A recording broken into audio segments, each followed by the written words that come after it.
Hello, good morning. Magbibigay lang ako ng opinion doon sa napanood ko ng isang consultant dito sa Canada na may parang humihingi siya ng tulong dahil isa itong PSW na humihingi ng tulong kasi yata nag-video siya habang nagtatrabaho. And meron siyang mga policy na break na hindi sinunod, at pinost niya sa TikTok yung video na yun habang nagtatrabaho siya. So ako nagtatrabaho ako sa nursing home, long-term care. So bawal na bawal ang pagbibideo sa loob habang nagtatrabaho ka, or bawal mahagip ng camera mo ang mga residente, pasyente, picture man yan, pangalan man lang yan, mukha lang, kahit nakatalikod yan, bawal. Yun ang hindi niya sinunod. Pagdating kasi sa privacy, napaka-strict ng policy. So ngayon, ang kinukwento niya, yung Filipino supervisor daw niya, hindi man lang siya winarningan, ni-report siya kagad sa management, tumawag sila ng pulis. And then itong taong nagla-live na to, pinakinggan lang nila yung side ng PSW, hindi nila inalam muna kung ano ang lahat ng pangyayari sa kabilang side. And then inusgahan na nila yung Pilipinong supervisor. Bakit daw hindi muna yung winarningan? Bakit daw kagad ni report? Dapat ba pag Pilipino kailangan warningan mo muna? Kasi ganito yan. Ang mga taong to, hindi nila alam kung gaano ka-toxic ang isang unit ng nursing station. Gaano ka-toxic ang mga staff. Hindi nila alam ang nangyayari sa loob. Kaya napakadaling magbigay ng opinion. Kahit wala kang kaalam-alam, madaling magbigay ng opinion. Sana sa susunod pag magbibigay kayo ng opinion, alamin ang buong storya, hindi lang dun sa isang side. Dapat dito rin sa isang side din alamin kung ano ang talagang nangyari. Para sa akin, tama lang ang ginawa ng Filipino supervisor. Kasi hindi porket Pilipino, kailangan warningan mo muna. Alam nyo, sa isang nursing home, long-term care, hindi lang Pilipino ang nagtatrabaho dyan. Katulad sa amin, liban sa Pilipino, meron kaming Tibetan, meron Koreano, merong Chinese, Jamaican, South African, at meron kaming ano pa ba, Indian, mga yan, multicultural yan. Hindi mo pwedeng, lalo na Pilipino siya ang supervisor, tapos dahil Pilipino, wawarningan mo muna. No. Dapat pantay-pantay yan. Magiging pantay-pantay ka. Wala kang dapat kikilingan dyan. At itong supervisor na to, nasa pwesto siya, yun ang dapat niyang gawin. Kasi supervisor siya eh. Para sa mga taong madaling manghusga, na sinabi, kapwa Pinoy pinahamak, kasi sip-sip, gusto niyang umangat para pakinabangan, kasi pag kapwa Pilipino naghahanap ng butas para hipahamak ang kapwa Pilipino. Napakadaling magsalita ng ganyan, napakadaling husgahan ng isang tao dahil Ay, excuse me. Uminom kasi ako ng kape. Napakadaling magsalita ng ganun. Kasi kawawa naman yung supervisor. Nahusgahan na siya, hindi pa nila alam ang buong istorya, pinakinggan lang nila yung PSW. Of course, yung PSW sasabihin niya lahat yung mga makakabuti sa kanya, hindi niya sasabihin yung kabuuang istorya. Kaya itong nag-live, iba-ibang sinasabi niya, na-post daw sa TikTok, nakita daw ng supervisor sa TikTok at ni-report siya, tumawag ng pulis, ganito, ganyan. Tapos sinasabi naman niya sa pangalawang part 2 ng live niya na personal lang daw yun, hindi naman ipopost sa social media. Ang gulo-gulo ng sinasabi ng nag-live. Siguro magulo rin yung sinasabi yung PSW. Ngayon, sinisisi nila yung supervisor dahil daw single mom yung babae, yung PSW. Ngayon, magkaka-record siya, hindi na mare-renew yung permit niya, ganito, ganyan. Sinira daw ang buhay ng PSW. Unang-una, alam mong ganyan ang sitwasyon mo, work permit ka, may 2 kang anak, dapat hindi mo ginawa yun. Dapat inalagaan mo yung sarili mo, inalagaan mo yung trabaho mo.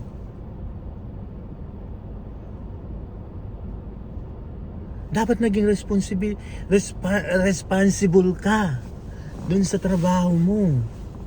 Dapat nag-iingat ka. Dapat sinunod mo lahat ng bawal.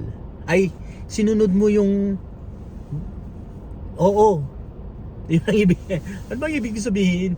Dapat sinunod mo na huwag gawin yung bawal. Alam mo ba yun? Ay nako, alam nyo, madaling manghusga. And then, bakit daw tumawag ng pulis? Alam nyo, ganito yan. Eto, sa mga hindi nakakalam. Kasi usual na nangyayari sa amin to. Kapag meron silang ni-report, meron silang nahuli na involve ang personal stuff nyo, like yung cellphone, yung bag, kung ano man yung mga bagay na personal nyo, hindi pwedeng galawin yan ng supervisor, ng management, ng bisor nyo, ng kinauukulan ng nursing home. Hindi nila pwedeng kalkalin yan. Kaya may involve ang police. Tatawag sila ng police para mabuksan. Siguro tumawag sila ng pulis dahil gusto nilang mabuksan yung cellphone. Kung talaga bang galing sa kanya yung video, yung original video. Ganun lang yun. Pero ang tanong ko doon, dinetain ba siya? Dinala ba siya sa presinto? Dinala ba siya sa police station? Na-detain ba siya? Walang sinabi. So ganun lang yun. Pag may pulis kasi, ang mangyayari lang dyan, for investigation lang yun. Para mabuksan yung cellphone, or yung bag, or yung ano. Kasi nangyayari dito yan eh. Dito kasi, pag meron silang ni-report, and then, involve ang bag. Kunwari, involve ang bag, involve ang trunk ng yung sasakyan. Ngayon, pag ang management pinabuksan sa'yo, and then, you're entitled to refuse. Kung wala ka namang tinatago, wala ka namang ano, pwede ka mag-refuse. Pero kung nandun yung bagay, may nagsumbong na may kinuha ka, and then nandun sa bag mo, you better open it, pakita, and then aminin mo. Para wala nang may involved na police. Once na may na-involved na police, and then binuksan nilang bag mo, nandun yung bagay na hinahanap nila, trouble ka. At least, kung binuksan mo man siya, nandun yung hinahanap nila, and then you mean it, may possibility na masuspende ka lang or mate-terminate ka. Kasi stealing is termination, means termination kasi. Kung mabait ang amo mo or yung kinaukulan, pwede ka nilang patawan lang ng suspension. Pero kasi yung privacy na yan, ang mahirap pa dito, kung may nagbibideo ka, may nahagip na isang residente at nakita ng pamilya, pwede kang idemanda ng pamilya. Lalo kang matutrobol. Dahil hindi ka sasagutin ng kumpanya mo. Hindi ka ididepensa ng kumpanya mo. Kasi nasa policy yun na bawal yun. Katulad kami, okay, pwede kang mag-video kung alam nung binibideo mo, kung binigyan ka ng permiso. Pero kung wala kang permiso, wag mo nang gawin. Once na ginawa mo, trouble ka. Once na may nakakita, kahit sabihin mo pang personal yan, bawal is bawal. Alam nyo, wag natin, kasi yung kapwa Pilipino natin napaka-open sa Pilipinas eh. Pero hindi nila, wag nating dalhin dito yun. Kung ano man yung bawal, sundin natin. Para dun sa mga nanghusga, dun sa supervisor, alamin nyo muna yung buong storya. Wag lang yung side ng PSW. Wag tayo madaling manghusga.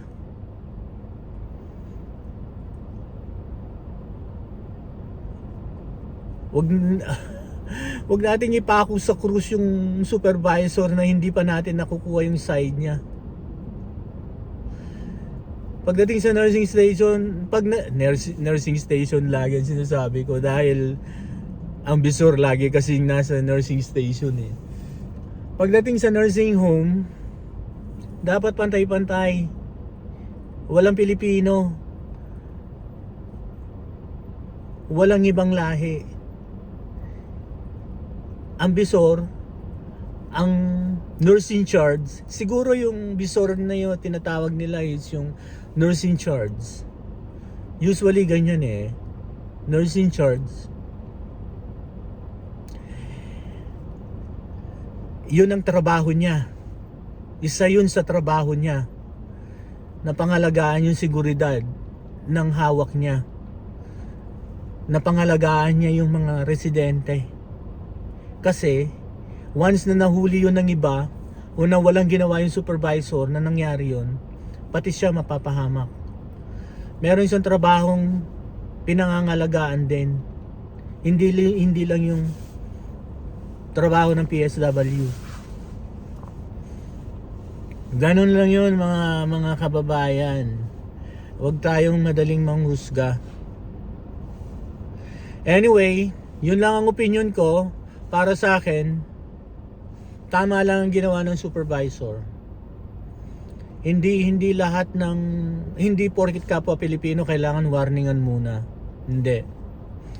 Dahil pagdating dyan, walang warning. Once na nahuli ka, sorry ka na lang. Ganun lang yun.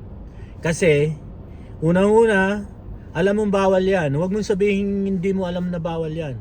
Bago kayo salang sa trabaho bilang isang PSW o bilang isang employee ng isang nursing home, meron kang orientation.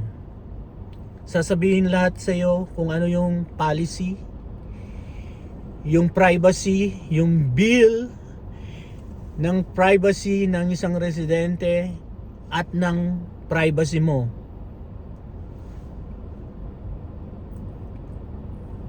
Yun ang dapat mong sundin. Hindi mo dapat i-break yun. Hindi mo dapat anuhin yun. Walang bahala. Kaya alam mong bawal, ginawa mo, harapin mo.